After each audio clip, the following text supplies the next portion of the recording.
Absolute Wealth. Real investors, real results. Hey everybody, this is John Carter with Absolute Wealth. Let's take a look at the markets here for going into the employment numbers. Now we did have this nice squeeze here with the A, B, and C waves, and that resulted in a nice pop. And now we're back near those highs. We don't have a squeeze setting up, but of course we got the employment numbers today. Now as I'm doing this, I don't know what they are yet. But I do think it's going to be a very decisive factor. I don't think tomorrow is going to be a quiet day. Either we explode to the upside on short covering, or it's like, okay, this is enough. It's time to take a break here. And the funny thing is with the employment numbers, it's not like bad news for employment is bad news for stocks. If the news is bad, then the market's like, oh, great, we're going to get more stimulus, okay? And if the news is good, it's like, oh, the economy's growing. So it's almost like, you know, bears are in a really tough spot here. And then, of course, we had the debates last night, and the universal acclaim was that Romney pretty much wiped the slate with Obama.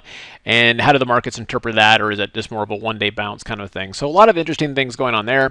If we look at gold, gold's been just kind of grinding it out here up to the key level, which is $1,800 an ounce on bullion, which is close to 180 bucks on the ETF. You can see here, nice, just kind of a bullish consolidation.